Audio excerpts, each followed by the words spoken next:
What's up YouTube? Last time out with my Traxxas Maxx, I managed to break one of the plastic drive shafts. I landed a little bit awkwardly under power and this is what happened. So as you can see, one of the shafts has split where the pin goes through. So if you've got a damaged drive shaft like this, there is an option to repair without replacing the entire shaft. Traxxas do this set, that's the part number, and in the kit basically you get 4 sets of drive shafts, just the plastic parts. These aren't complete drive shafts, there's no stub axles and there's no out drives for the diffs, it's just the plastics, and it comes with the little washers and the E-clips. So you do have to take apart the drive shafts in order to replace these pieces. That's what we're going to be doing in this video, so stick around and I'll show you how to repair your Traxxas Maxx drive shafts.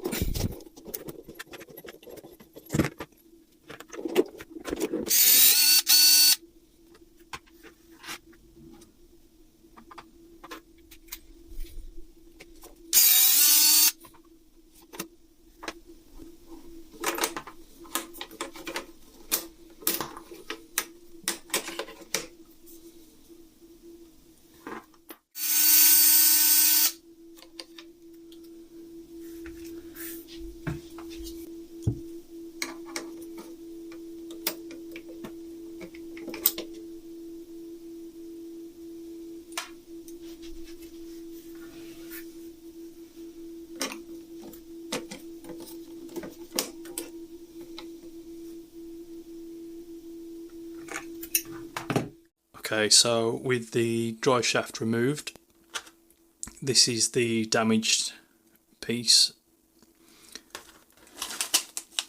in the set. I'm going to take out the piece that I need. As you can see, these match, and what I have to do is to basically remove the little E-clips. There's a pin going through here and it's attached with E-clips. So to remove those, what I like to use is a 4mm bullet connector. What I'm going to do is place this over the E-clip like so, and then push it to the side to try and release the E-clip. This is a fiddly task, so just be patient, take your time. And we're just trying to push that E-clip over to release it. Okay, so with that E-clip just pushed over enough, I can then use, I'm using a small blade here, but you could probably use fine tweezers or something similar just to get in behind the clip. And then we're just going to tease it out. Careful not to lose the clip. Obviously there are spares in your set. These are liable to go flying across the room.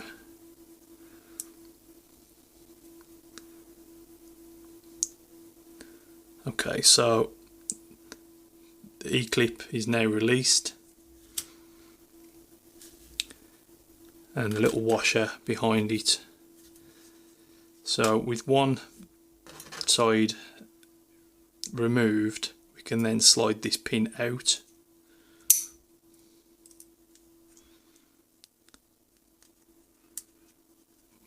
In this case it's a bit tough. So there we've got the pin removed.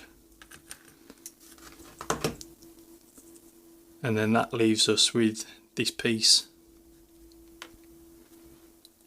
So once you're left with this piece, you can then slide this apart, and that is how we're going to be able to install this pin into the yoke. We don't need to pull these apart or anything like that. What we're going to do is take it apart like this, put one end in, like so, add the little block in there, and then push the pin through. So with this piece now inserted, you just need to make sure that the pinhole lines up in the centre. Take our other piece and then we're going to add the pin back through with the washer and the E-clip.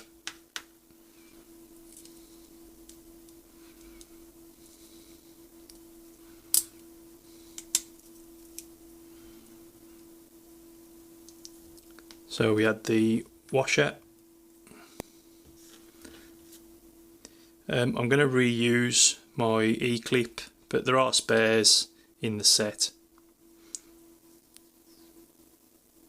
So with the E-clip roughly in position, lined up with its groove, then take a flat bladed screwdriver, he says. If you don't like fiddly jobs, this probably ain't for you, but it will save you some money rather than replacing entire drive shafts unnecessarily.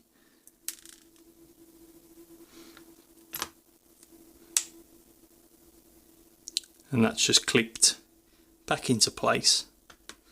So there we have it. That is now repaired and ready to go back in the car. Okay, so to reinstall our drive shaft, we're going to insert the wheel hub side first.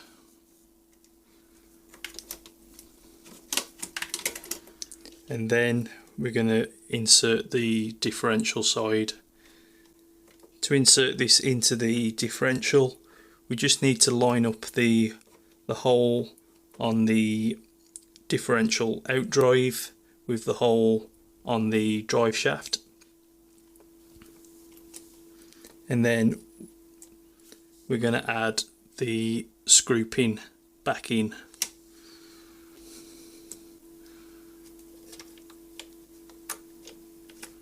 Like so.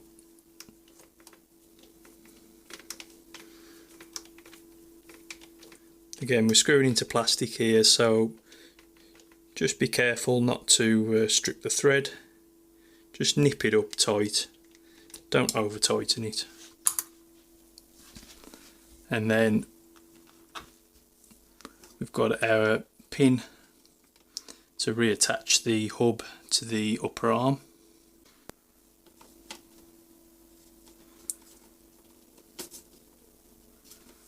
Need a 2.5mm hex driver.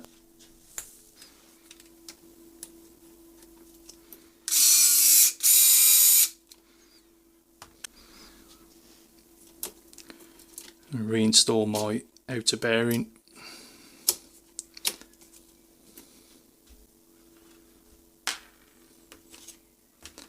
In my case, because I've got the 8mm axles, I've got my 17mm hex adapters. I'm using the GPM 13mm offset adapters.